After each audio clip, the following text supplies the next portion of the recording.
Assalamualaikum warahmatullahi wabarakatuh. Selamat pagi bagi yang beragama lain. Kali ini saya akan melanjutkan pertemuan dari pelajaran IPA, tapi kita akan bahas di bab yang kedua. Jadi beda topik bahasan dengan bab yang pertama gitu ya.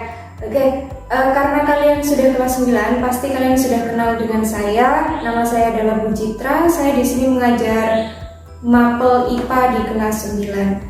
Baik, di bab 2, sebelum kalian melanjutkan pembelajaran ini, alangkah baiknya siapkan dulu alat tulis berupa buku paket, buku tulis, ballpoint ataupun pensil untuk mencatat hal penting yang sekiranya nanti akan kalian tambahkan untuk menunjang materi yang ada di buku paket. Baik, di bab 2, di sini kita akan belajar mengenai sistem perkembangbiakan pada tumbuhan. Adapun tujuan pembelajarannya, jadi setelah kita belajar mengenai bab 2 ini, saya harapkan yang pertama, nanti kalian akan mengidentifikasi sistem perkembangbiakan pada tumbuhan gimnospermi itu seperti apa. Kemudian kalian juga saya harapkan bisa mengidentifikasi perkembangbiakan pada tumbuhan angiospermi, tumbuhan lumut, dan juga tumbuhan paku. Baik, langsung saja kita ke perkembangbiakan pada tumbuhan. Nah, di sini saya kategorikan perkembangbiakan tumbuhan itu menjadi 4 kategori, biar nanti kita belajarnya mudah. Jadi yang pertama, kita akan belajar mengenai perkembangbiakan pada tumbuhan angiospermi atau biji tertutup. Nah, yang kedua nanti kita akan belajar mengenai perkembangbiakan pada tumbuhan gimnospermi, yaitu berbiji terbuka. Dan yang ketiga pada tumbuhan lumut, dan yang keempat yaitu pada tumbuhan paku. Baik, akan kita ulas satu persatu. Di sini kita akan menjelaskan terlebih dahulu mengenai perkembangbiakan pada tumbuhan angiospermi. Jadi pada perkembangbiakan tumbuhan angiospermi di sini dikategorikan menjadi 2 kategori, yaitu vegetatif dan generatif. Nah, sekarang kita ulas mengenai perkembangbiakan secara vegetatif terlebih dahulu. Apa sih sebenarnya perkembangbiakan vegetatif ini? Jadi, kalau dulu kalian belajar ketika di bangku SD, nama lain dari perkembangbiakan vegetatif itu bisa kita kenal dengan perkembangbiakan dengan cara tak kawin. Nah, bagaimana cara berkembang biaknya kalau tidak melakukan perkawinan? Jadi, tumbuhan yang berkembang biak melalui perkembangbiakan vegetatif ini hanya melibatkan satu induk saja. Jadi tanpa adanya peristiwa perkawinan atau disebut dengan aseksual. Berikutnya di sini perkembangbiakan vegetatif itu dibagi menjadi 2, ada alami dan buatan. Kita ke vegetatif alami terlebih dahulu. Yang dikatakan alami berarti di sini tidak ada campur tangan apapun, kecuali dia prosesnya terjadi secara alami. Contoh vegetatif alami yang pertama di sini adalah tunas. Apa yang dimaksud dengan tunas? Jadi tunas adalah tumbuhan muda yang tumbuh dari bagian tubuh induknya. Kalau kita amati dalam lingkungan kita, di sini contohnya adalah pisang. Kalau kamu amati pada gambar, di situ ada tumbuhan pisang, kemudian di sebelah tubuh induknya itu akan tumbuh tunas baru. Nah, itu yang dinamakan dengan contoh tunas. Contoh lain di sini ada pada tumbuhan bambu. Jadi hampir sama dengan pisang tadi, dia tumbuh tubuh baru di sebelah tubuh induknya. Nanti lama-kelamaan dia akan menjadi tumbuhan yang dewasa. Yang kedua, contoh dari vegetatif alami di sini adalah geragi atau nama lainnya stolon. Nah, apa yang dinamakan dengan geragi ini? Jadi geragi adalah batang yang tumbuh merambat di atas tanah. Jadi misalkan di sini ada tanah, nah batangnya itu tumbuh di atasnya, gitu ya. Contoh geragi di sini bisa kita jumpai pada tumbuhan stroberi, arbei, dan pegagan. Itu contohnya ada di slide. Jadi kemudian yang ketiga ada kuncup adventif. Jadi kuncup adventif ini dia tumbuhan yang menghasilkan individu baru, tapi dia melalui sela-sela bagian tumbuhan itu. Jadi di sini biar mudah, saya beri contoh. Di situ ada contoh dari tumbuhan cocor bebek dan juga tumbuhan wijaya kusuma. Nah, kalau kalian amati di situ di sela-sela daunnya akan tumbuh yang namanya tunas baru. Itu yang dinamakan dengan kuncup adventif. Kemudian vegetatif berikutnya di sini ada 3 kategori. Ada melalui umbi batang, umbi lapis, dan juga umbi akar. Nah, sekarang kita bahas terlebih dahulu melalui umbi batang. Apa yang dinamakan dengan umbi batang? Jadi umbi batang di sini adalah batang yang menggembung dan tumbuh di dalam tanah. Nah, biasanya di sini digunakan untuk menyimpan cadangan makanan tumbuhan tersebut.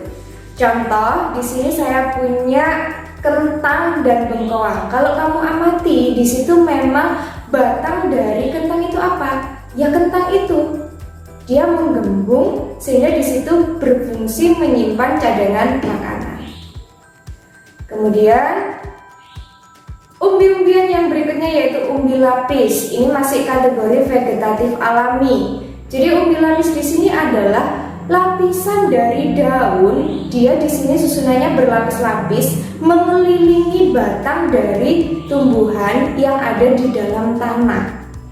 Nah, biar gampang, di sini contohnya ada bawang putih, bawang merah, bawang bombay, itu semuanya masuk ke dalam kategori umbi lapis. Jadi perkembangbiakannya melalui umbi lapis. Berikutnya ada umbi akar. Nah, umbi akar di sini adalah maksudnya akar yang menggembung tapi tidak berluas. Jadi akar di sini dia menggembung karena berfungsi menyimpan cadangan makanan. Nah, di sini contohnya ada wortel dan lobak. Wortel dan lobak ini merupakan umbi akar cara berkembangbiakannya. Kemudian berikutnya vegetatif alami yaitu akar tinggal atau rizoma. Apa maksudnya ini rizoma? Jadi rizoma ini adalah batang yang tumbuh mendatar di bawahnya permukaan tanah. Kebalikan dari geragi tadi. Kalau rizoma di sini batangnya itu tumbuh di bawahnya tanah. Jadi susunannya di sini tanah, kemudian batangnya itu ada di bawahnya tanah. Itu yang dinamakan dengan rizoma. Dan juga dia di situ berluas-luas dan berbuku-buku.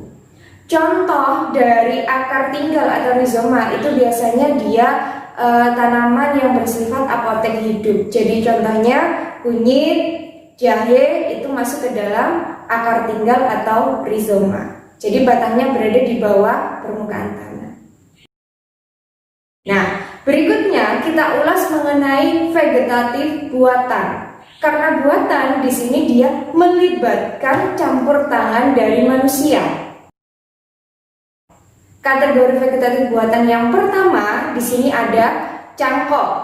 Cangkok itu apa? Jadi cangkok adalah menumbuhkan akar tumbuhan dari batang tanaman yang dicangkok. Jadi ada batang induk, kemudian nanti kita berusaha untuk menumbuhkan akar. Caranya bagaimana? Nah, pada slide ini, tampilan ini, kalian bisa perhatikan yang pertama dari batang induk yang akan kita cangkok itu dikulit atau dikupas kulitnya sampai kelihatan nanti ada batang bagian berwarna putih. Nah, setelah itu nanti kita tutup menggunakan tanah, kemudian dicampur sedikit dengan serabut kelapa, lalu dibungkus menggunakan plastik dan di situ diikat di bagian ujung kanan dan kirinya. Kemudian dari pembungkus plastik itu kita beri lubang. Nah, di situ nanti ditunggu sampai beberapa waktu akan tumbuh akar sehingga batang yang kita cangkok tadi bisa kita pindahkan ke tanah. Contohnya apa? Contohnya di sini bisa kita jumpai pada tumbuhan apel, mangga, dan nangka. Vegetatif buatan yang kedua di sini ada yang namanya stek. Nah, stek itu merupakan memotong bagian tumbuhan kemudian ditanam sehingga dia menjadi tanaman baru. Kalau kita amati pada tayangan ini, cara stek itu sangat mudah.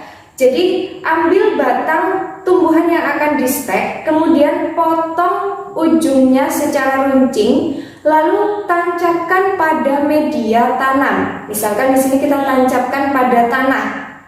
Nah, ditunggu beberapa selang waktu, beberapa hari, beberapa minggu, nanti akan tumbuh akar dari batang yang sudah kita tancapkan ke tanah tadi. Itu cara menggunakan stek batang. Nah, contohnya bisa dijumpai pada tumbuhan singkong dan mawar.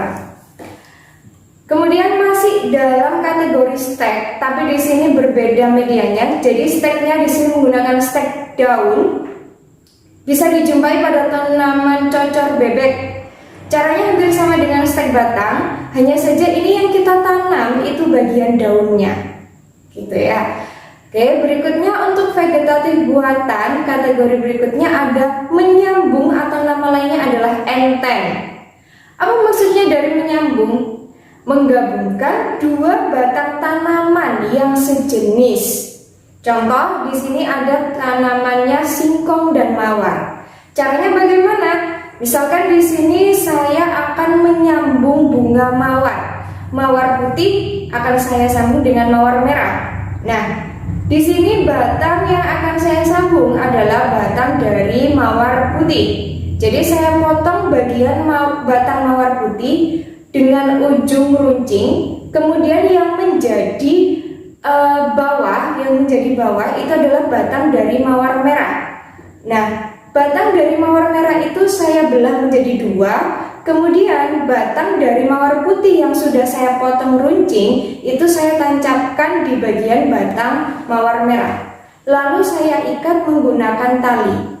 Nah, nanti akan tumbuh menjadi tumbuhan mawar. Hasilnya bisa kamu amati di tayangan video ini, yaitu mawar merah dan ada campuran putihnya. Kemudian vegetatif buatan yang berikutnya yaitu merunduk. Nah, merunduk ini dia cara mengusahakan bagian batang tanaman agar mengenai tanah. Jadi caranya batangnya itu kita tekuk ke bawah sampai dengan permukaan tanah, kemudian dibenamkan oleh tanah. Nanti lama-kelamaan akan tumbuh akar di dalam tanah. Contoh di sini bisa diamati pada tumbuhan apel. Jadi ada batang induk, kemudian cabang dari batang itu dibenamkan di bawah permukaan tanah. Sehingga lama-lama batang yang terbenam oleh tanah itu akan tumbuh akar menjadi tumbuhan yang baru. Lanjut, untuk vegetatif buatan berikutnya ada menempel atau okulasi. Jadi teknik menempel atau okulasi ini menggunakan tunas muda pada ranting batang tanaman induk yang akan ditempelkan. Kalau dilihat pada tayangan ini, yang pertama itu kita ambil tunas muda dari suatu tanaman, kemudian kita tempelkan pada tanaman induk. Lalu di situ diikat. Nah, lama-kelamaan di situ nanti akan tumbuh menjadi tumbuhan baru. Contohnya bisa kalian amati pada tumbuhan jeruk, rambutan, dan juga durian. Berikutnya setelah perkembangbiakan vegetatif, di sini kita lanjut ke generatif. Kalau dulu kalian duduk di bangku SD, istilahnya generatif itu bisa dikatakan perkembangbiakan secara kawin atau dengan cara pembuahan. Nah, ini membutuhkan dua alat kelamin, yaitu alat kelamin jantan dan betina. Nah, perkembangbiakan generatif di sini ada beberapa kategori. Yang pertama yaitu melalui penyerbukan. Apa sih namanya penyerbukan? Yang dinamakan penyerbukan itu jatuhnya serbuk sari di atas kepala putih. Nah, kalau kamu amati di video itu ada serbuk sari yang berwarna hitam, kemudian dibawa oleh tumbuhan serangga, dia jatuh di atas putik yang berwarna ungu itu ya. Kemudian kategori berikutnya di penyerbukan. Di sini berdasarkan asal serbuk sarinya dibagi menjadi 4. Ada yang namanya autogami atau penyerbukan sendiri. Nah, jadi ini terjadi apabila serbuk sari itu jatuh di kepala putik bunga itu sendiri. Kalau kamu amati di video itu, ada serbuk sari, kemudian dia jatuh di kepala putik bunga itu sendiri. Itu yang dinamakan dengan autogami. Kemudian penyerbukan berikutnya yaitu geitonogami, atau nama lainnya adalah penyerbukan tetangga. Jadi ini ada dua bunga, kemudian di situ serbuk sarinya itu jatuh di atas kepala putik bunga yang lainnya, tapi masih dalam satu tumbuhan. Nah, jadi misalkan di sini ada tumbuhan A, ada tumbuhan B, serbuk sari dari tumbuhan A ini jatuh di tumbuhan B, tapi masih dalam satu tumbuhan, masih dalam satu cabang. Itu yang dinamakan dengan penyerbukan tetangga. Lanjut, yang ketiga ada yang namanya penyerbukan alogami atau penyerbukan silang. Nah, kalau silang di sini kategorinya adalah tumbuhannya berbeda tetapi masih dalam satu jenis. Kalau kamu amati di video ini, tumbuhannya sama-sama tumbuhan bunga sepatu, tapi dia sudah berbeda batang. Jadi, sekali lagi bedanya ini antara penyerbukan tetangga dengan silang itu terletak pada tumbuhannya tidak dalam satu tangkai atau satu batang. Alogami di sini tumbuhannya sama, tapi dia letaknya berbeda batang. Itu yang dinamakan dengan penyerbukan silang. Berikutnya ada penyerbukan bastar. Nah, kalau bastar ini tumbuhannya sudah berbeda varietasnya. Varietas itu sama dengan jenisnya. Jadi saya punya tumbuhan bunga sepatu. Yang satu berwarna jenisnya merah, yang satu jenisnya pink. Nah, dia di sini serbuk sari dari tumbuhan sepatu merah jatuh di atas kepala putik tumbuhan bunga sepatu yang berwarna pink. Itu yang dinamakan dengan tumbuhan penyerbukannya secara bastar. Berikutnya, di sini perkembangan masih generatif, tapi dia penyerbukannya itu dibantu oleh beberapa perantara. Nah, yang pertama di sini perantaranya adalah anemogami. Anemogami di sini perantaranya dibantu oleh angin. Saya ambil contoh, di situ tumbuhannya adalah jagung. Jadi serbuk sari dari tumbuhan jagung A itu tertiup angin sehingga mengenai kepala putik di tumbuhan jagung yang B. Nah, perantaranya di sini adalah angin. Itu yang dinamakan dengan anemogami. Berikutnya, di sini penyerbukannya dibantu oleh serangga atau nama lainnya adalah entomogami. Misal contoh pada bunga matahari. Nah, serbuk sari dari bunga matahari A di sini dia dibawa oleh kupu-kupu atau serangga kupu-kupu di kepala putik dari bunga matahari B. Perantaranya di sini dia berupa kupu-kupu. Berikutnya di sini ada penyerbukan yang dibantu oleh burung atau nama lainnya ornitogami. Contoh di sini adalah saya ambil bunga cangkring. Jadi dari bunga cangkring yang satu itu serbuk sari dibawa oleh burung menuju ke bunga cangkring yang lainnya. Perantaranya di sini melalui burung, yaitu nama lainnya ornitogami. Berikutnya ada perantaranya adalah manusia, nama lainnya antropogami. Contohnya bisa dijumpai pada bunga vanili. Serbuk sari dari bunga vanili itu dibawa oleh manusia, perantaranya manusia, kemudian diletakkan di kepala putik dari bunga vanili yang lain. Maka di situ akan terjadi penyerbukan secara antropogami. Nah, berikutnya di sini ada yang dibantu oleh kelelawar. Namanya adalah chiropterogami. Contohnya terdapat pada tumbuhan kaktus. Dari kaktus A, serbuk sarinya dibawa oleh kelelawar menuju kaktus B. Maka di situ akan terjadi penyerbukan secara chiropterogami, yaitu dengan bantuan kelelawar. Masih di perkembangbiakan generatif, ini melalui pembuahan. Jadi pembuahan di sini yang dimaksud adalah serbuk sari dari tumbuhan itu menuju ruang bakal biji. Jadi sehingga nanti akan terbentuk zigot dan lama-kelamaan akan tumbuh menjadi embrio dan tumbuhan baru. Itu yang kategori pembuahan. Kalau kamu amati, di situ ada sebatang tumbuhan, kemudian serbuk sarinya itu jatuh di atas kepala putik, kemudian mengalami peluruhan ke bawah ke dalam bakal biji. Di dalam bakal biji nanti dia akan bertemu dengan sel telur yang akhirnya terjadi proses pembuahan dan terbentuk zigot. Lama-kelamaan zigot ini akan berkembang menjadi embrio, kemudian nanti akan menjadi bakal biji, kemudian tumbuh menjadi biji, dan akhirnya mengalami proses perkecambahan dan menjadi tumbuhan baru. Itu yang dinamakan dengan pembuahan.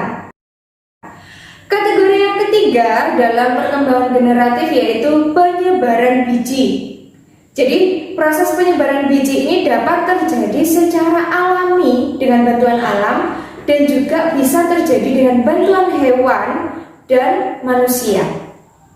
Oke, sekarang kita ulas terlebih dahulu penyebaran biji berdasarkan bantuan angin. Nama lainnya adalah anemopori.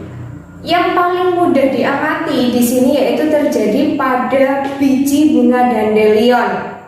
Jadi biji bunga dandelion itu akan tertiup angin sehingga nanti biji-bijinya itu akan tumbuh di tempat yang lain menjadi bunga dandelion. Kemudian yang kedua di sini ada hidrokori. Kalau dari kata hidro berarti di sini penyebaran bijinya itu dibantu oleh air. Nah, di sini saya tayangkan ada tumbuhan kelapa. Jadi biji kelapa itu kan kadang kita jumpai di pantai dan terombang-ambing di air laut, air pantai.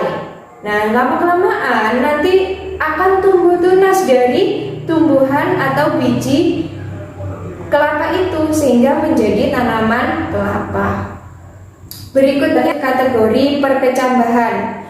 Apa maksudnya? Yaitu proses pertumbuhan embrio pada biji untuk selanjutnya berkembang menjadi tumbuhan baru. Nah, itu contohnya adalah biji dari kacang. Di akhir pembelajaran ini, di sini ada tugas yang harus kalian kerjakan. Untuk lebih detailnya, mungkin nanti akan saya beri lembar kerja atau LKPD melalui file PDF. Jadi ini mungkin contoh sekilas dari cara pengerjaannya. Jadi nanti ketika sudah, kalian bisa kirim melalui link yang akan saya bagikan untuk pengumpulan tugasnya.